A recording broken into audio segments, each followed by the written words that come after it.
Selamat pagi, apa kabar kalian di pagi hari ini? Sehat selalu buat kalian semua dan tentunya guys, doa terbaik untuk kalian guys. Dan di pagi hari ini kembali gua hadir di tengah-tengah kalian guys untuk menyampaikan satu informasi yang luar biasa menarik guys. Dan ini semakin viral menurut gua ya. Dan ini salah satu instansi di pemerintahan di Indonesia tentunya ya, yang membuat gue juga sedikit tercengang dan gue baru paham dan baru ngerti ternyata wow gila guys.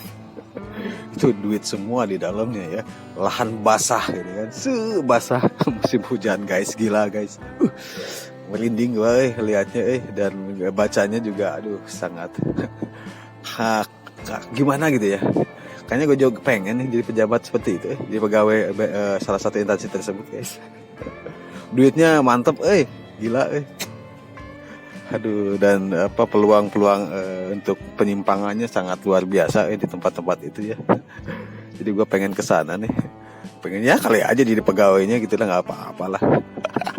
Oke guys, di pagi hari ini kita coba angkat satu artikel terkait dengan lihat aja lah guys ya. Ini nih guys nih. Nah, nih, daftar kasus yang menyeret bea cukai. Aduh, di Pak Eko Darmanto gara-garanya lah jadi seru nih. Di dunia persilatan di Indonesia semakin indah ya, semakin menarik untuk diikuti ya, terutama pejabat-pejabat dan pegawai di bawahnya ya. Ternyata ya itu dia guys ya. Kalau gurunya udah kencing berdiri, pasti muridnya juga pasti kencingnya lebih dari berdiri ya guys ya. Ya itulah. Atasannya goblok, ke bawahnya juga brengsek gitu ya. Dasar lah. Liar. Yuk guys, kita baca guys ya di sini ya. Sebentar guys, gua ngomong gitu batal nggak ya puasa ya? Enggak lah ya. Mudah-mudahan nggak guys ya. Daftar kasus yang menyeret bea cukai jadi sorotan publik. Dilansir di CNN Indonesia hari Sabtu 25 Maret 2023 jam 8.59 menit. Jam 8, jam 6. Jakarta, CNN Indonesia, Direktorat Jenderal Bea dan Cukai Kementerian Keuangan tengah menjadi sorotan beberapa waktu belakangan akibat beberapa kisruh yang menimpa pegawai maupun institusi tersebut. Kasus-kasus tersebut kebanyakan dianggap sebagai kontroversi, terutama di dunia maya, termasuk praktek pamer kemewahan hingga skandal pejabat. Ini gue belum nemu yang skandalnya nih. Skandal itulah biasa, ani-ani gitulah. Belum dapat nih bocorannya. Lantas apa saja kasus yang menimpa bea cukai beberapa waktu terakhir? Ini dia, 1, 2, 3 ini dia guys ya. Surat pegawai pegawai milenial bongkar borok pejabat bea cukai guys. Ini dia. Ada satu surat terbuka yang mungkin udah beredar viral juga ya di media sosial ya, terkait keluhan dari karyawannya dari pegawainya sendiri guys, bukan dari kita ya, dari pegawai bea cukai sendiri itu suratnya ya. Dan ini membongkar borok-borok yang ada di dalam dan praktek-praktek yang sering yang dilakukan lah ya selama ini ya oleh mereka guys ya. Dan di situ di surat itu jelas sekali guys. Wow, berikut dengan kasus-kasusnya ya. Luar biasa nih, indah. Ini adalah bom waktu guys ya.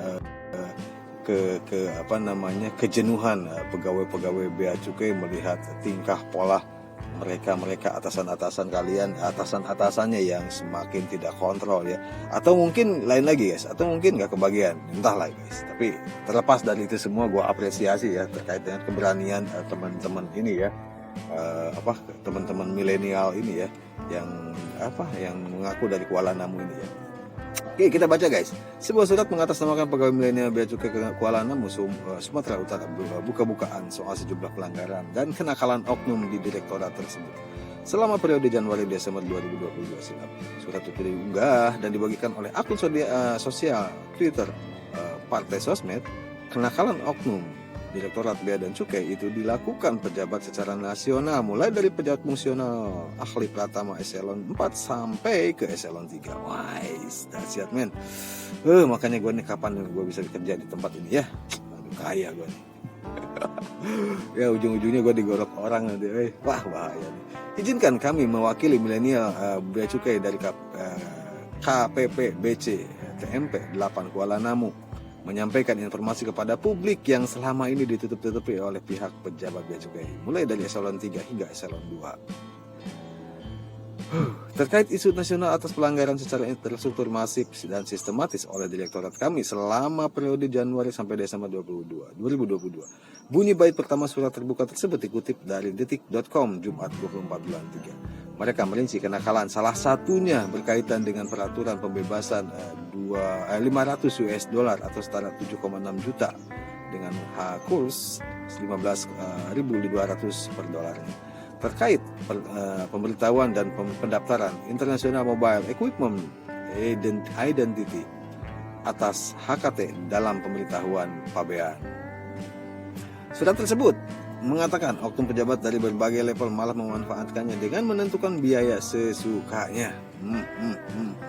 Guys, nanti nih kita coba perdalam nih terkait dengan surat yang viral ini ya di periode di video yang akan nanti ya ke depan ya, soalnya kalau ibu bahas panjang nih.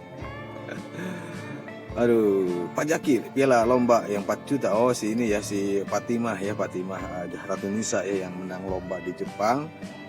Pialanya dikirim ke Indonesia gitu kan. Malah dipajak gitu kan. Guys, harusnya mah tuh pemerintah tuh memfasilitasi gitu kan, memfasilitasi kepada anak-anak bangsa yang berprestasi, bukan dipajakin gitu ya. Heran gua mau sama mereka teh. Nah, hanya anak bangsa yang berprestasi keluar fasilitasi, kasih gitu kan, disupport, bukannya dipajak seperti itu. Menang lomba kon nombok. Aduh, isi cuitan Fatimah pada Sabtu 18 bulan 3 lalu. Cerita masa lalu itu kembali disampaikan Fatimah untuk merespon cuitan dari bea cukai yang menyebut setiap barang masuk ke Indonesia dianggap sebagai barang impor, sehingga tertuang bea masuk dan pajak impor termasuk hadiah. Wah, lihat-lihat dulu atau ya harusnya ya. Aduh, namun dia menyayangkan tindakan pihak bea cukai lantaran tidak bisa membedakan mana yang disebut barang bawaan atau hasil belanja dari luar negeri atau piala yang justru seharusnya sebagai sebuah kebanggaan bagi tanah air ini, guys. Gitu ya, harusnya bangga ya pemerintah tuh ya, dan disupport, diapresiasi gitu kan ya, jauh ya dikasih difasilitasi gaya, dikasih apresiasi lah ya, hal-hal yang seperti ini ya. Nggak ngerti lah liar ininya memperhatikannya nih. Pegawai hina netizen. Ini dia nih yang terbaru nih. Pegawai hina netizen dengan kata babu. Pegawai di bea cukai bernama Widi Herianto viral lantaran mengatain netizen sebagai babu. Netizen babu di Twitter. Cuitan kasar itu dilontarkan pada saat menanggapi keluhan masyarakat soal piala yang didapatkan dari kompetisi di luar negeri kemudian ditarik bea masuk. Awalnya developer game Chris Anthony curhat penghargaan yang sering ia menangkan dari perlombaan di luar negeri dikenakan pajak oleh bea cukai. Cerita Chris lewat akun Twitter tersebut disambar oleh Widi lewat akunnya Wadawidi dengan komentar menghina. Sebelum lo nge-tweet, mending belajar dulu deh ketentuan impor itu gimana. Kalau sekarang kan jadinya lu bacot tapi minim literasi peraturan cuitnya. Oh, kasar ya guys ya. Cakep sekali nih bahasanya nih seorang pegawai ya. Ini kata sekolahnya di mana nih? Bahasanya bacot ya. Bahaya nih. 2013 kejadian. Sampai sekarang masa nggak pernah baca? Baca dulu dong, jangan cuma ngeluh tapi lo-nya juga nggak cari tahu. Nggak perlu jadi pegawai bea cukai buat ngasih paham barang impor yang ya wajib bayar pajak impor, dan jangan mengeneralisir case lo dengan bawa WNI se-Indonesia komplain. Ya. Melihat jawaban itu, warganet pun menyerang Widi. Bukannya meredah, sang pegawai cukai justru menyebut netizen yang membela Chris sebagai babu. Wow, para babu sibuk belain tuannya. Para babu sibuk belain tuannya. Cie babunya datang. Cuit pada Widi. Wow guys. Iya, orang ini kurang ajar nih kalau ada di depan gue, tonjok nih orangnya kayak gini nih. Gila, dia nggak mikir ya, nggak tahu diri, dia dasar di mukanya tebal ini. Pegawai ini, orang ini si Wadawidi ini yang mukanya tebal tembok atau apa, dia nggak ngerasa ya. Dia makan selama ini, dapat gaji selama ini, duitnya dari mana? Nggak mikir ya, heran, bego nih orang nih, gitu kan? Nggak tahu diri lah ya. Intinya orang nggak tahu diri dan nggak punya pendidikan. Menurut gua dia nggak punya pendidikan dia seperti itu. Nah, dia nggak paham selama ini yang jadi babu itu siapa seharusnya. Yang jadi babu itu lo, bukannya gua sebagai masyarakat. Justru masyarakat itu sebagai rakyat, itu sebagai tuannya, lu sebagai babunya rakyat. Ya jangan merasa jadi tuan. Dasar. Ini si Wadawidi nih. Coba sayang nih, akunnya udah digembok. Aduh, nggak seru nih. Aduh, Masya Allah. Oke guys. Aduh, batal nggak ya bahasa gua ya? langsung lah. Ini kepanjangan, nanti bahaya nih. Lu bisa ngelantur kemana-mana nih. Kasus yang berikutnya guys. Kasus yang berikutnya di sini terkait dengan diacak-acaknya koper anak Gus Dur. Wah, ini lebih kurang ajar lagi nih. Ali Sawahid punya pengalaman tak menyenangkan dengan petugas bea cukai pada tahun 2019-2020. Pada saat itu isu koper putri sulung Presiden Indonesia keempat Abdurrahman Wahid itu pernah diacak-acak petugas bandara saat ia pulang dari konferensi Taiwan. Hal tersebut diceritakan melalui Twitter menanggapi cuitan lain tentang buruknya perlakuan petugas bandara kepada TKW yang baru pulang ke tanah air. Suatu ketika saya pulang ke konferensi di Taiwan, di Cengkareng saya diarahkan menuju meja pemeriksaan yang di dalam itu. Mbak, petugas nanya, "Kamu pulang kerja ya di Taiwan? Berapa lama kerja di sana? Bawa apa saja?" "Buka kopernya," tweet Alisa. "Buka kopernya," tweet Alisa. Senin 20 bulan 3 lalu. Ia lalu membuka kopernya kemudian menyodorkan paspor kepada petugas. Alisa dicecar petugas tentang berapa lama ia di Taiwan dan pekerjaannya di sana. Saya buka koper sambil dia minta paspor. "Saya cuma 3 hari di Taiwan." Petugas, "Kerja apa 3 hari di Taiwan? Kok bawaannya koper gede? Beli apa saja? Emang dibayar berapa?" Gila nih orang nih. Emang urusannya apa, mau dibayar berapa? Lu mau minta bayaran juga nih? Goblok banget ya orangnya. Saya konferensi petugas. "Kok kamu bisa belanja dan bawa barang banyak? Kamu kerja apa?" "Ndedes," tuh Alisa. Apa nih Ndedes ya? Setelah memeriksa paspor Alisa, akhirnya petugas itu mengizinkan lewat. Petugas sering ya keluar negeri. Saya jawab, "Ya, bisa lihat di paspor." "Mbak, di paspor Mbak." Dibuka paspor petugas. "Kok sering keluar? Kerja apa?" "Saya LSM." Petugas nengok tampangnya agak kecut lalu kembalikan paspor. "Silakan." Saya beberes koper yang sudah diacak-acak, yang diaduk-aduk. Ini kurang ajar, nggak sopan sekali nih orangnya. Ini nggak lihat nih siapa ya? Dia harusnya kan dia anak mantan Presiden RI.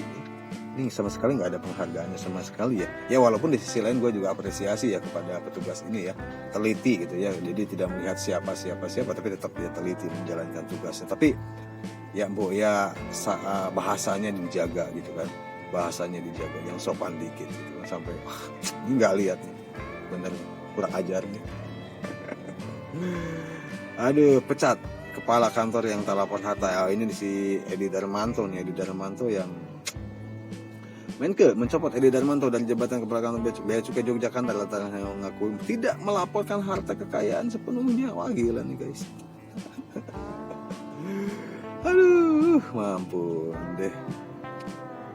Berdasarkan laporan oke lah itu nggak usah lah ya. Telah melakukan klarifikasi kepada yang bersangkutan dengan hasil bersangkutan mengakui tidak melaporkan sepenuhnya harta kekayaannya. Atas klarifikasi tersebut, Edi Darmanto dicopot juga.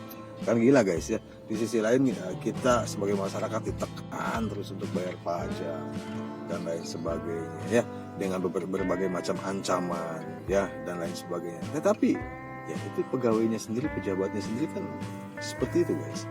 Nah terus kita mau ngikutin siapa guys? Aduh ampun ya. Ini yang disebut maling teriak maling seperti ini guys ya. Bayar pajak giliran dicek, gue juga gak bayar pajak. Bego kan? Aduh guys. Gimana guys menurut komentar kalian ya terkait dengan bea cukai ini guys? Aduh, semakin tidak simpati gue nih sama instansi ini ya setelah pajak ya. Dan gue juga semakin enak melihatnya ya. Tapi gue tetap ya apresiasi kepada pegawai pajak bea cukai yang dengan teliti ya memeriksa detail ya, memeriksa barang bawaan penumpang yang dari luar negeri guys ya. Tapi mungkin tolong dikoreksi ya etikanya yang dipakai ya. Mungkin juga punya punya bahasa yang baik gitu ya, disampaikan kepada orang-orang itu. Jangan sampai membuat ya seperti ini guys, menjadi jelek ya, intensi tersebut ya dinilai sangat jelek dengan sikap dan pelayanannya ya. Dan tentunya guys, gua garis bawahi lagi ya di sini, dan kalian mesti tahu ini, para pejabat, para pegawai ASN ya, yang jadi babu tuh kalian, bukan kita sebagai rakyat ya. Rakyat itu sebagai tuan dan kalian babunya. Oke guys, itu aja yang bisa gue sampaikan di pagi hari ini. Semoga bermanfaat buat kalian. Salam buat keluarga kalian, jaga keluarga kalian dan jaga kesehatan kalian juga. Selamat pagi dan terima kasih.